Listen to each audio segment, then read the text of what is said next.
Depuis un certain moment, les académies de football poussent comme des champignons en République démocratique du Congo. Est-ce que toutes ces académies viennent avec l'idée d'encadrer et promouvoir le jeune talent, ou il y a certaines académies qui viennent avec l'idée de s'enrichir derrière les dos de parents? Quelle politique appropriée pour, bien évidemment, booster le jeune footballeur de la République démocratique du Congo? On essaye d'en parler dans ce nouveau numéro de votre magazine de manager avec Rigobert Mokolo, fondateur et manager général d'Athletics Academy. Bienvenue. Merci, merci Monsieur Christian. Alors, comme à l'accoutumée, on accueille nos invités par cette question. Okay. Qui êtes-vous? Une façon de permettre, bien évidemment, aux téléspectateurs d'avoir une idée sur vous. Oui, je suis un citoyen congolais. Je suis né à Kinshasa, précisément, depuis 1985. Donc, je suis un leader sportif congolais qui œuvre dans le secteur du football actuellement. Et puis, je suis un entrepreneur en part entière. Donc, je suis en train d'entreprendre à beaucoup de secteurs, hormis le foot que je suis en train d'exposer en ce moment. Merci pour cette courte présentation. Alors, d'où est venue l'idée de créer une école de football, on va dire une académie, alors qu'il y en a déjà assez au Congo? Oui, parce que je suis d'abord un amoureux de sport en général, et puis je suis un ancien footballeur.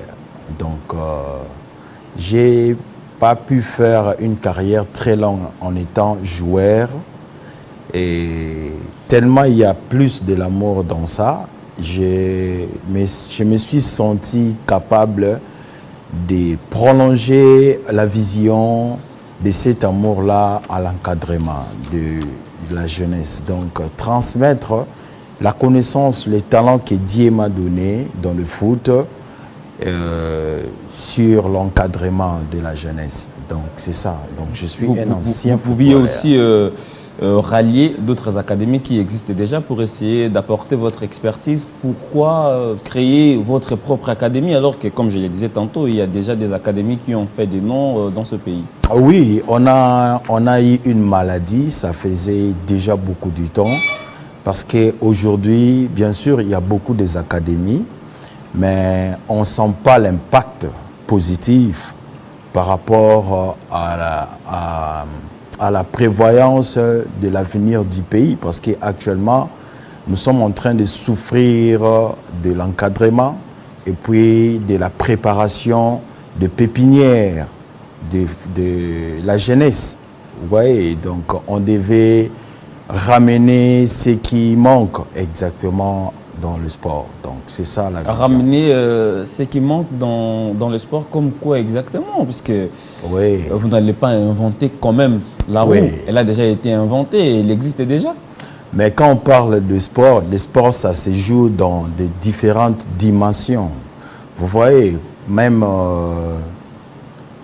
l'apprentissage au coaching, il y a ce qu'on appelle le 3D coaching, il y a le coaching à 3 dimensions. Vous voyez, nos coachs, par exemple, actuellement à Kinshasa ou en Afrique, il y a un problème parce qu'on utilise seulement une seule dimension du côté technique, physique, mais on manque une dimension très importante dans notre philosophie. C'est du côté émotionnel et puis du côté spirituel des sportifs. Dans ces cas, nous voulons venir combler les trous qui existent dans ce que nous sommes en train de faire actuellement. Donc c'est ça. Quand vous avez parlé du côté spirituel, vous voulez faire allusion à quoi? Allusion à la préparation d'un état spirituel des sportifs congolais. Donc c'est vraiment la grande part que nous apportons dans le sport en général au Congo. Donc ça veut dire que les acteurs sportifs ne savaient pas à qui croire. C'est pour cela qu'on a eu des conséquences énormes, des déstabilisations des carrières des grands joueurs dans notre pays. On a pas mal, si je dois citer beaucoup de noms, vous connaissez. Il y a même des slogans, des non-slogans qui règnent au Congo. Nous voulons ramener un changement, donc c'est ça. Donc vous voulez dire cette pratique, comme on dit à Kinshasa, Ngomba, les gris-gris. Les gris-gris en termes. Vous êtes contre cette pratique et vous voulez faire autrement les choses en préparant le mental de joueurs à se concentrer que sur... on disait que nous sommes contre, et non, nous ne sommes pas contre, mais nous voulons proposer, c'est une proposition, parce que le secteur là que nous voulons apporter dans le sport, c'est un secteur qui existe déjà en dehors de notre continent, même en Europe, en Asie ou par-ci par-là, il y a l'État, il y a la gestion de l'État spirituel. Mais ici au Congo, on oublie ça parce que il n'y avait pas cette proposition, il n'y avait pas de gens qui peuvent donner un programme ou un projet qui concerne cette matière, parce que c'est la matière de base pour la gestion d'une carrière sportive. Tu peux travailler physiquement, mais spirituellement, mentalement, émotionnellement. Si vous n'êtes pas prêt, vous ne devez pas faire une carrière flamboyante. Je voudrais que vous soyez un peu clair quand vous parlez de la spiritualité. Ça veut dire, ici, vous encadrez le joueur, oui. En même temps, vous leur enseignez la Bible ou on l'enseigne Dieu de Dieu en général. Quand on parle de la Bible, c'est christianiste, mais on leur enseigne en général de connaître Dieu. Donc Dieu soit à la base de leur carrière. Donc c'est ça. Les athlètes au Congo, en majorité, ne savent pas Dieu. Les athlètes n'arrivent pas à bien préparer spirituellement leur entame pendant leur carrière de sport. C'est pour cela nous sommes là pour encadrer des sportifs dans tous les côtés, physique, émotionnel, mental, spirituel. D'un moment à l'autre, on va voir les images de votre académie qui va tantôt défiler. Voilà. Ici, par exemple, vous êtes où précisément à Kinshasa? On parle Athletics Academy. Bon, on ne sait pas trop comment ça fonctionne. Nous sommes en train de travailler sur le terrain de l'université William Booth dans la commune de la Gombe. La référence, c'est l'église de Armée d'Issali centrale. Donc, c'est ça. Quelles sont vos conditions? Puisque aujourd'hui, comme je l'ai dit dans mon introduction, et les académies qui viennent comme ça, ils vous disent, par exemple, les droits d'inscription, c'est à $150. Vous, les conditions pour qu'un enfant qui a du talent, mais qui n'a pas de moyens et qui veut vraiment bénéficier d'une formation d'État, il fait quoi? Bon, il y a quand même, on ne peut pas... nous avons besoin d'aider ces talents, de les accompagner, de leur donner la possibilité pour être propulsés. Malgré, nous avons mis un petit frais d'inscription, mais nous sommes en train de donner des opportunités à ces jeunes, dans le sorte que si on trouve qu'un jeune a réellement des talents que nous avons besoin, nous exemptons le frais après. Et donc, ça veut dire que vous commencez d'abord à vous inscrire avec $50 et puis le premier du mois, vous versez $25 pour votre formation. Parce que nous mettons en disposition de ces athlètes le secteur médical intéressant et puis la formation avec les coachs bien qualifiés pour leur bonne formation. Oui, c'est ça. Donc, mais ce qui intéresse plus aussi les parents actuellement, c'est le partenariat que vous disposez ou que vous avez avec les grands clubs, on va dire de l'Europe ou du monde. Est-ce qu'aujourd'hui, Athletics Academy a des partenaires de taille dans les vieux continents ou sur l'échelle continentale? Bon, dans ces cas, nous avions eu le temps de penser que avec le peu que nous avons et en étant soit la connaissance, la volonté, avec le petit moyen, d'abord exposer notre vision. Ça, c'est l'exposition de la vision. Ça ne veut pas dire que toute notre vision, c'est ça. Non, ça c'est une miniature de notre vision. Donc ça veut dire que jusque-là, nous n'avons pas encore un partenaire officiel qui est en train de nous assister. Nous sommes en train de faire ce qu'on dit au Congo, que la jeunesse, il faut travailler. Nous sommes jeunes, nous sommes en train de travailler pour montrer à l'État de quoi nous sommes capables. Et puis ce que nous demandons, c'est l'apport de l'État ou l'assistance au niveau de l'État pour nous permettre d'étendre en grande masse nos activités pour impacter la société, contribuer à ce qui concerne le changement de mentalité, parce que nous sommes maladies mentalement. Donc, mais ça, la question que je comptais poser, c'est celle de savoir le joueur que vous encadrez, puisqu'actuellement vous n'avez pas de partenaires. Le joueur que vous encadrez passe combien de temps pour... parce que comme vous n'avez pas d'encadreur, c'est difficile que ces derniers puissent aller voir ailleurs. Ça veut dire vous les encadrez, vous les mettez à la disposition de quel club? Ça veut dire ils passent combien de temps chez vous? Nous sommes en train de travailler dans un sens très large parce que nous exposons nos vidéos, nous sommes en train de travailler sur les plateformes Internet. Bien sûr, si je dis on n'a pas encore signé un partenariat en termes global, ça ne veut pas dire que nos joueurs restent seulement chez nous. Vous voyez, il y a des marchés individuels. Un joueur peut venir, il a du talent, on peut le propulser rapidement. OK, parce que pour propulser un athlète, ça ne demande pas que vous ayez déjà un partenariat à un club. Vous pouvez envoyer les athlètes au test, par exemple, à des clubs. Comme l'année passée, nous avons fait des transactions des athlètes au niveau de l'Afrique du Sud. Donc, ça veut dire que nous n'avons pas de partenariat, mais nous avons essayé de mettre en place nos athlètes pour le test. Donc, c'est ça. Mais est-ce que vous sécurisez ces athlètes-là? Puisqu'actuellement, on sait qu'il y a beaucoup de taches d'huile dans ces domaines-là, transfert de joueurs.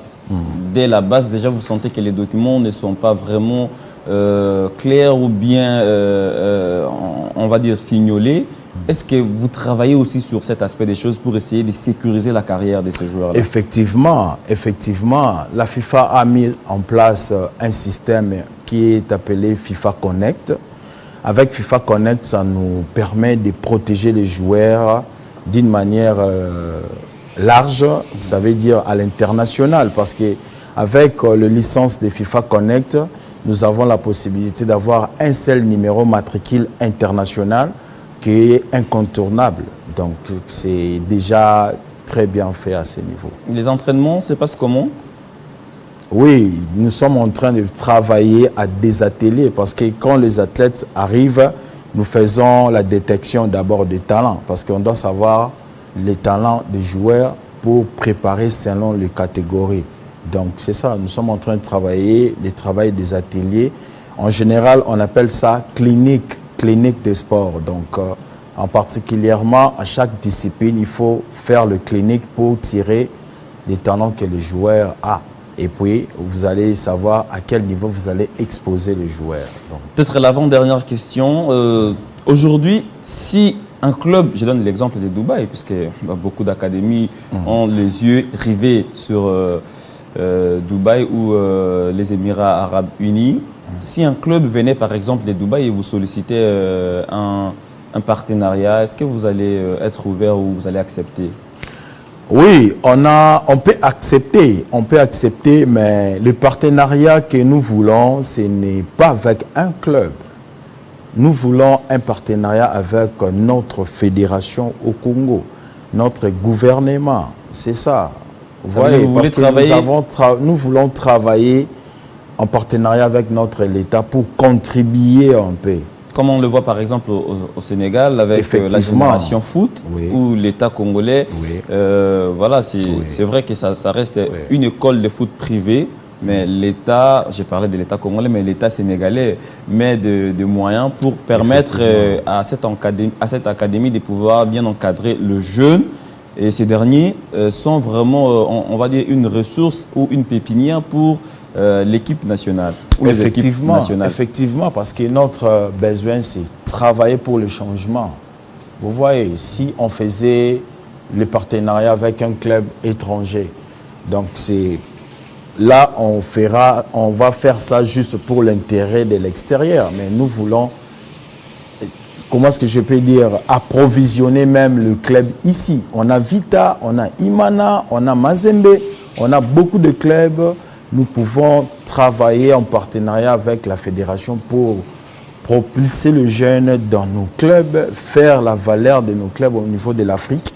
Et puis pourquoi pas avec l'équipe nationale à la CAN, si on voit par exemple l'équipe du Sénégal, on voit qu'il y a plus de jeunes. Donc nous voulons rajeunir un peu le football. Et pourquoi ne pas élargir l'assiette parce qu'on était en train de parler du Sénégal ou du modèle sénégalais.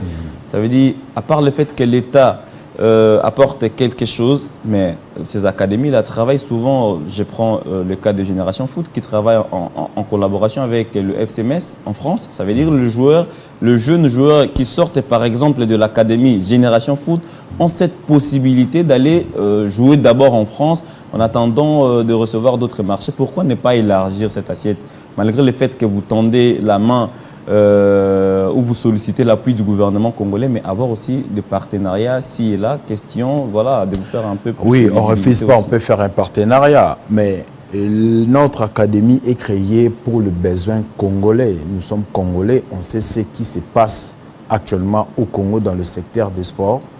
Donc, nous voulons ramener un appui, premièrement. Et puis après, s'il y a un partenariat valable, nous pouvons bien signer, ça ne dérange pas. Mais notre souci, c'est d'abord faire la valeur des Congo, la valeur de notre pays, notre secteur de sport. Donc c'est ça un peu en général notre besoin. On sait qu'il y a beaucoup d'abus sexuels ces derniers temps. Vous le savez, le football congolais ou le monde du football congolais a été secoué par cette pratique depuis plus de 10 décennies et ça fait parler il y a quelques mois. Est-ce que vous avez des garanties pour sécuriser les enfants qui viennent s'inscrire, parce qu'au quotidien, vous les encadrez, vous les gérez? Est-ce que vous avez mis en place des mécanismes comme ça pour essayer un peu de sécuriser la vie de ces mineurs? Effectivement, si nous avons lancé ces projets, parce que nous avons eu le temps d'observer, nous avons eu le temps de voir ce qui se passe. En réalité, nous ne sommes pas innocents, on sait ce qui se passe. C'est pour cela que nous avons ramené ce qu'on appelle le changement du côté spirituel, parce que ces actes sont des actes spirituels, physiques. Donc ça commence dans l'esprit. Donc quand l'esprit est très bien fondé, on peut diriger son propre esprit. Mais si l'esprit n'est pas stable, quelqu'un d'autre peut vous diriger parce qu'il vous domine. Donc nous avons la possibilité d'outiller les athlètes en sorte qu'ils se prennent en charge de la manière spirituelle. On a même de l'apprentissage, des cours bibliques, il y a beaucoup de leçons en termes de la protection du côté spirituel. Donc nous sommes très prêts pour apporter ces changements. Merci beaucoup Rigobert Mokolo. Je rappelle que vous êtes fondateur et manager général d'Athletics Academy. C'était un plaisir pour nous de vous recevoir sur ce plateau. Merci beaucoup, Papa Christian. Et c'est par ici que nous jetons l'encre de ce magazine des managers. Merci à vous de l'avoir suivi. On se retrouve bientôt pour un nouveau numéro.